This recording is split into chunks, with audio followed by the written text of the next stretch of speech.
Hey, what's up everybody? Today we're going to be taking a look at a new addition to my trackside toolbox. This is a tire inflator from Lasfit. It's their smallest version, the one that's great for motorcycles and bicycles.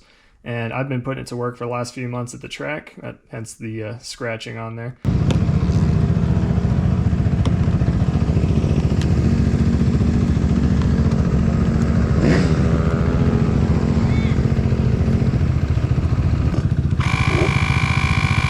But it's helped simplify my bike prep as soon as I get to the track. The pump comes with accessories to do Presta valves, as well as a ball inflator in here, and a charging cable and a case. We'll just move that off to the side.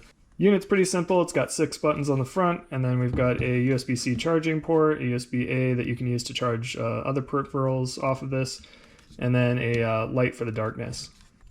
With the unit powered on, we can see the different presets here. It's got front and rear settings for multiple different vehicles, dirt bike, street bike, bicycle, ball, you can set these to whatever and it will recall the settings. So if I set this to 56, next time I power it on, it'll be set to 56.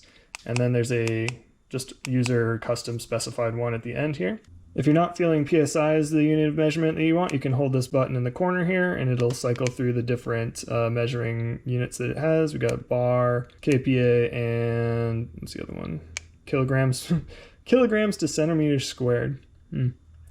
Back to PSI here. The button will also turn on the light with a single tap.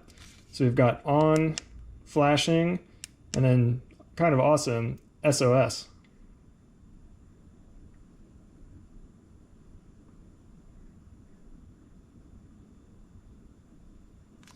So previously I was just using a regular old bike pump here and nothing wrong with it. The only problem is that it's a 2-step operation for the initial set on the tire pressure because this gauge is absolute garbage. So I pump the tire up and then use an external gauge to make sure that it's set to the actual PSI that I want to have it at.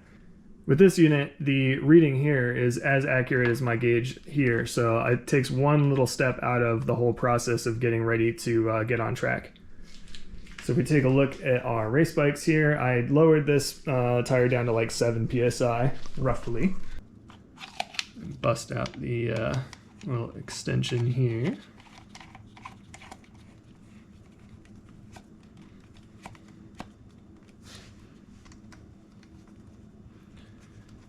And we just screw it onto the valve.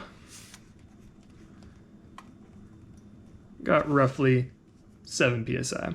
Let's pump her up to 18 PSI.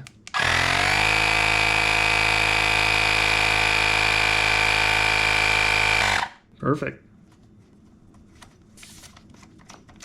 There's minimal air lost when taking this off. I'll show you with the bicycle pump. Tend to either hit or miss by releasing a little bit more air than intentional. Alright, so messing around with my floor pump here. Just getting it on, we dump a whole bunch of air out. And then releasing. Depending on how quick you are, you're going to lose a little bit. So you kind of want to go high with the floor pump and then release it with your gauge. But this kind of just skips out all of that. You just set it and forget it. So while it's not designed to do truck tires, I have used it in a pinch to fill up my truck here. It does take a long time and it kills the battery a lot, but in a pinch, it'll get you through.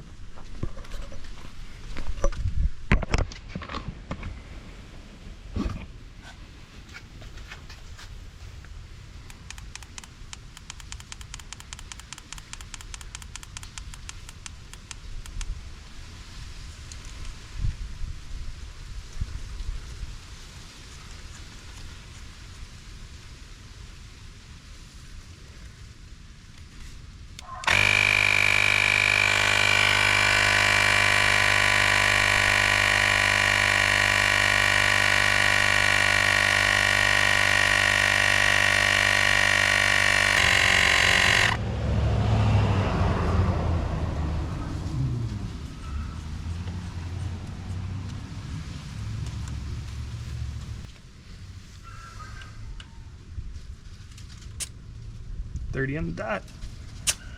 So with one truck tire and one motorcycle tire, we really haven't even used any of the battery. And I've used this on 4 car tires before, as well as 2 motorcycle tires in the same kind of session. and it's only used about half. So definitely plenty of power, and I'm not worried about running out at the track. LastFit does make larger versions for cars and trucks, but I'm pretty impressed with the motorcycle bicycle version here, and huge thank you again to LastFit for sending the pump out to me and letting me put it through its paces. It's definitely found a new home in my track box, and looking forward to a lot more use.